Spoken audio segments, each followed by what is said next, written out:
tanya-tanya Pak, wawancara tentang pengalaman Bapak dalam pengambilan keputusan selama jadi kepala sekolah ini Pak. Yang pertama, bagaimana Bapak itu mengidentifikasi kasus-kasus yang itu merupakan dilema etika atau bujukan moral? Selamat datang Mas Fajar. Selamat siang. Saya pagi hari ini dapat tahu kesini yang juga memenuhi kegiatan selanjutnya. Dan terkait dengan termasuk pengambilan keputusan tentang dilema etika ataupun masuk potensi bujukan moral, yang jelas kita lihat dulu pelanggaran hukum atau tidak, kita analisis. Kalau itu merupakan pelanggaran hukum, berarti berpotensi tergolong bujukan moral. Kemudian kalau hanya tentang kebiasaan, itu termasuk dilema etika. Terus itu bagaimana Pak? Itu Bapak menjalankan pengambilan keputusan itu di sekolah, terutama pada kasus-kasus yang itu dua kepentingannya itu sama-sama mengandung nilai kebenaran atau kebajikan. Oke. Jadi memang kita biasanya dihadapkan pada beberapa kepentingan yang mungkin bobotnya sama atau hampir sama. Berarti kita harus menganalisis kepentingan yang berdampak pada masyarakat banyak atau dalam hal ini siswa, itu yang perlu kita utamakan. Yang berdampak paling banyak itu yang kita utamakan.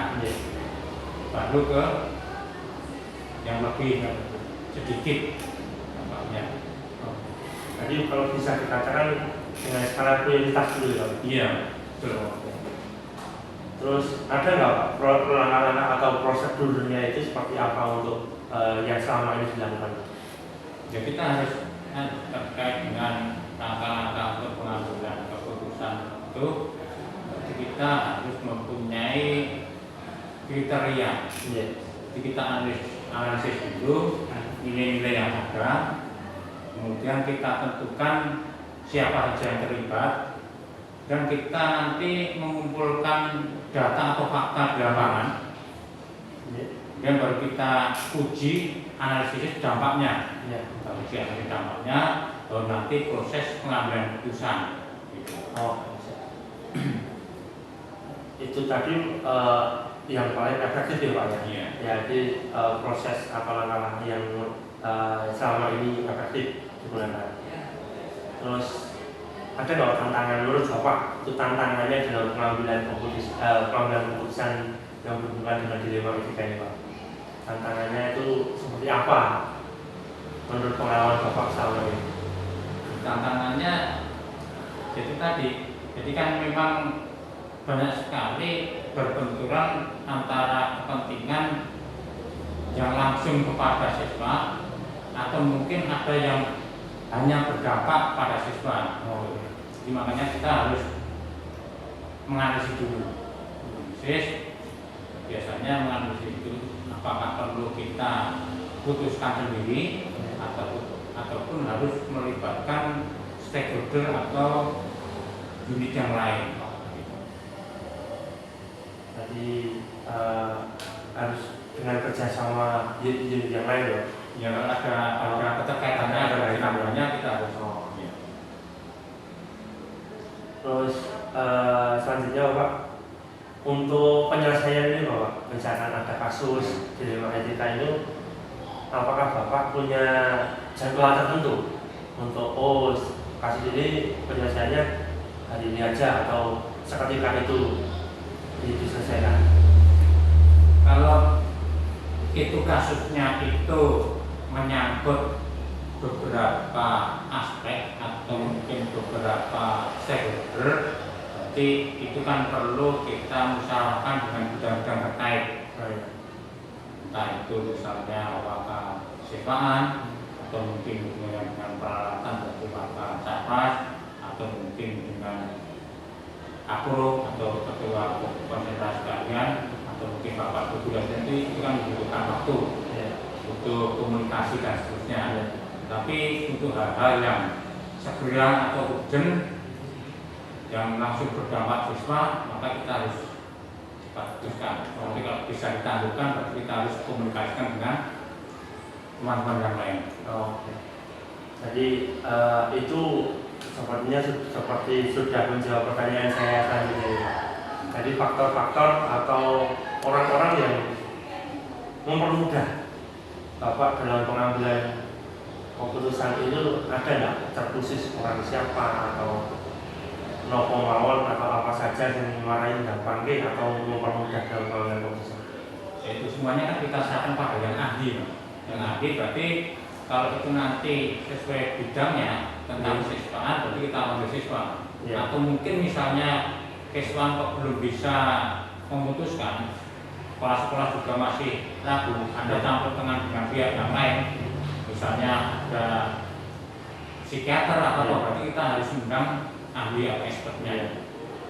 Kalau bisa kerjasama dengan pihak ketiga, bisa. Kalau kita hasilkan dari kita bisa membeli kesadaran diri, terpaksanya kita harus menggamping pihak ketiga, kita lakukan. Oke, terima kasih Pak. Terus untuk yang terakhir Pak, dari yang selama ini Bapak Bapak jalani atau laksanakan tentang pengambilan keputusan ini, apa yang Bapak petik atau pengalaman dari yang sudah didapat untuk pengambilan keputusan di Dilema Etika untuk depan? Jadi dalam pengambilan keputusan, dan jelas kan kita karena punya pendidikan orientasinya pada strategi atau siswa itu yang kita utamakan. Dan hal-hal yang berkaitan dengan itu, berarti kalau misalnya suatu keputusan itu membutuhkan campur tangan atau membutuhkan pihak-pihak terkait untuk menyelesaikan, berarti kita juga harus bisa mengkomunikasikan. Jadi harapannya dari pengambilan keputusan ini bisa memberikan dampak positif ke semua warga sekolah, terutama pada peserta didik. Jadi itu yang kita utamakan adalah pelayanan pada peserta didik. Ya, terima kasih Pak Lis atas waktunya. Semoga kedepannya bisa sekolah ini bisa lebih baik lagi. Ya, terima kasih Pak. Sukses. Amin.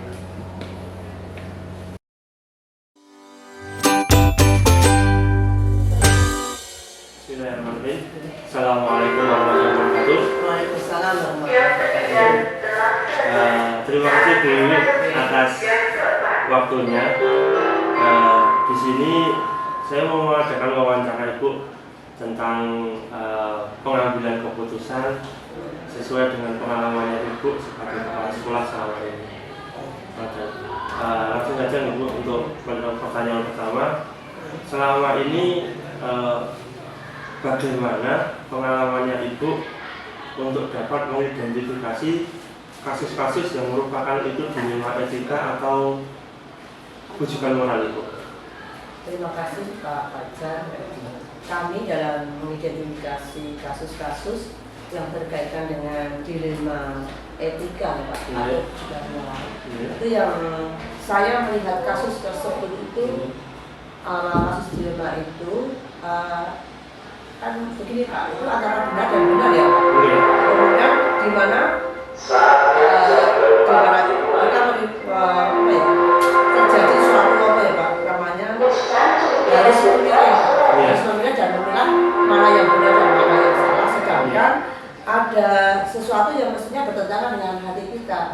Ada yang itu benar, ada mengatakan itu yang salah. Itu Pak, tadi saya identifikasi dulu. Sedangkan kalau rujukan moral ya, rujukan moral itu berkaitan dengan tadi yang saya bilang tadi benar dan salah. Kemudian situasi di mana kita harus bisa memutuskan atau mengambil keputusan secara benar dan benar dan salah itu paling berat. Oke. Terus untuk menjalankan Bu, jadi bagaimana Ibu untuk menjalankan pengambilan keputusan di sekolah Ibu, terutama di kasus-kasus di mana ada dua kepentingan yang sama-sama benar atau sama-sama mengandung nilai-nilai kebajikan.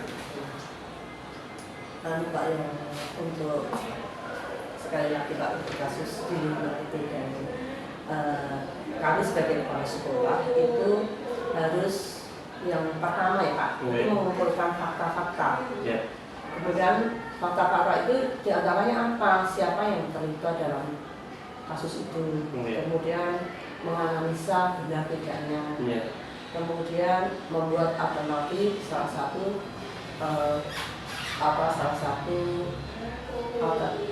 keputusan itu. Kemudian untuk itu setelah keputusan itu kita ambil, kita lihat lagi mungkin ada kasus yang sama atau bagaimana, akhirnya kita refleksi ke apa dengan kemarin ada ke belakang keputusan itu, begitu Pak. Jadi ya sebenarnya Pak. Iya. Kita lihat karena apa ya Pak? Itu kadang bertentangan dengan hati kita atau begitu Pak. Iya. Terus untuk prosedurnya Bu atau langkah-langkahnya Bu, langkah-langkahnya yang pernah atau sudah pernah Ibu jalani dalam pengambilan keputusan selama ini, langkah-langkahnya seperti apa? Untuk langkah-langkah ya sebenarnya itu kan sama dengan yang nomor 2 tadi Pak, yang Bapak tanyakan sebelum mengambil keputusan ya akhirnya ini sama Pak, mengumpulkan fakta, kemudian menentukan siapa yang terlibat, gitu, Pak. Kemudian menganalisa lagi benar salahnya lagi, kemudian membuat alternatif solusi. Sama seperti itu. Kalau tadi yang keputusan itu kita refleksi lagi ke untuk keputusan yang ada, kalau yang belakang itu kita tuju lagi Pak. Iya. Hal-hal yang menurut Ibu itu efektif Bu dalam pengambilan keputusan. Untuk hal-hal yang efektif Pak untuk mengambil keputusan di lima etika itu, yaitu yang pertama itu menelaah siapa-siapa yang terlibat Pak, siapa-siapa yang terlibat. Kemudian masalah itu urgent atau tidak, bisa atau tidak itu Pak, alternatif. Kemudian yang penting lagi alternatif yang harus kita ambil itu jalan yang paling pendek itu yang bagaimana kami Pak yang selama ini, tetapi ya tidak ada patokan baku gitu Pak. Terus ini Bu, kalau menurut Ibu yang merupakan tantangan Bu dalam pengambilan keputusan di dilema etika itu, tantangannya apa aja Bu? Banyak Pak tantangannya. Saya ada itu Pak. Karena kadang ya Pak, itu masalah tersebut mempunyai nilai yang sama-sama penting ya. Nilai sama-sama penting, tetapi harus ada yang didahulukan itu yang paling berat Pak. Semua harus minta segera, tetapi mana yang harus saya ambil duluan mengingat dengan waktu dan segera kita selesaikan. Kemudian yang paling berat ini kalau ada orang-orang yang terlibat Pak. Saya juga ini pusing Pak atau terlibat. Kalau saya atasi begini, yang terlibat itu atasan lebih atas saya lagi, kemudian nanti efeknya itu juga menyangkut diri saya dan sekolah kami itu Pak. Saya punya kasus yang berat ini Pak. kemudian yang Pak, kita harus yang namanya Pak mendahulukan rasa Pak. Kepada itu nanti mungkin orang mengatakan wah itu generasi bagaimana itu Pak. Yang paling berat itu orang dengar begitu. Terus apakah Ibu memiliki sebuah atau jadwal tertentu untuk penyelesaian kasus di lima etika Bu? Dan misalkan nopo langsung diselesaikan di situ juga, nopo ada ini ada penjadwalan Ibu ya? Pak Fajar ya. kalau apa namanya jam 2 itu tidak ada. Iya. Ya. Saya tidak mengajarkan. Kemudian kalau hal-hal yang sekiranya nanti saya langsung tindak, saya lihat dengan misalnya dengan anak atau mungkin kalau Pak Guru atau mungkin nanti itu yang saya batasi. Tetapi dalam tata kelolanya saya juga punya Pak, dalam pengelolaannya itu ya seperti yang nomor 2 tadi ya. Kita analisa, kemudian kita pertimbangkan masalah itu, kemudian kita musyawarahkan dengan dengan teman-teman yang berkaitan dengan itu, dengan kasus itu. Kemudian istilahnya secara formal dan non formal itu untuk kita ada aturan seperti itu. Ya. Terus apakah ada Bu nopo enten rencang atau faktor-faktor atau seseorang itu yang selama ini mempermudah atau membantu Ibu dalam pengambilan keputusan di kasus-kasus dilema ini Pak? Ada orang yang terlibat itu untuk mempermudah ya Pak. Mempermudah itu sebenarnya orang-orang yang membantu saya itu yang harus profesional Pak. Profesional, menghargai dan menerima keputusan dari atasan langsung dari saya sendiri Pak. Itu yang membuat yang mempermudah urusan itu akan selesai Pak. Oh gitu. Jadi Bu, terakhir Ibu dari semua yang Ibu sampaikan tadi, pembelajaran mungkin yang Ibu dapat, Ibu petik selama menyelesaikan atau permasalahan yang terkait dengan dilema etika itu, nomor. Ya, pembelajaran yang saya petik ya Pak, itu sebelum mengambil keputusan itu harus banyak dianalisa Pak kasus itu.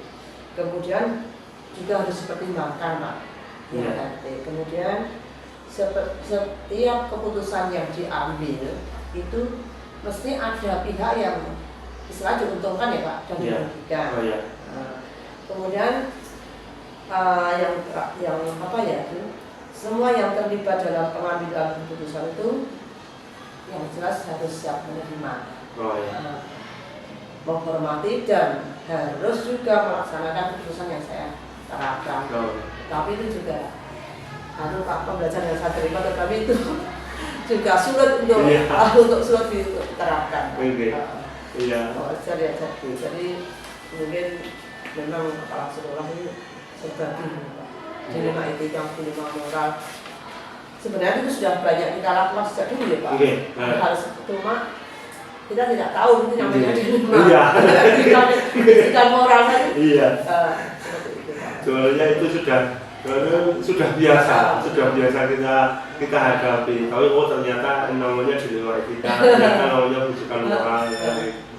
Itu ada yang sering dulu ya Pak. Ini kan sering kita, kalau saya ini dulu sebelum ketemu namanya dilema. Saya sering ngomong dengan pembedaan itu kepentingan pribadi di atas kepentingan umum. Itu maksud saya. Tetapi yang artinya dengan bahasa Indonesia Pak, kepentingan pribadi di atas umum. Berarti kepentingan pribadinya saya dhuwur. Maksudnya sebenarnya kan maksudnya pribadinya dulu jangan didulukan. Tapi kan kita punya bahasa Indonesia itu kan kepentingan pribadi di atas kepentingan umum. Berarti pribadinya yang dhuwur. Itu disini dulu. Itu Pak. Bahkan mungkin terpeso ya Pak. Kita sebagai manusia itu kalau tugas antara tugas dan tugas kewajiban dan kewajiban kita ini kadang ini penting ya. Kita misalnya minta izin sebagai guru dan sebagainya. Saya kadang tidak boleh kok. Saya tidak boleh. Dan itu bingung Pak. Termasuk di sana kematian dan sebagainya itu saudara sakit terus itu Pak harus kita pertimbangan ini urusan pribadi Pak. Kalau yang urusan yang lain kita seperti tadi mengumpulkan teman edukasi. Mungkin saya mohon maaf kalau mungkin terlalu panjang, terlalu mungkin kurang berkenan. Ya, terima kasih Ibu atas waktunya. Semoga lancar-lancar dalam menjalankan tugas sebagai kepala sekolah di SMK Batujaya 2 ini. Ya, sekali lagi terima kasih atas waktunya Bu.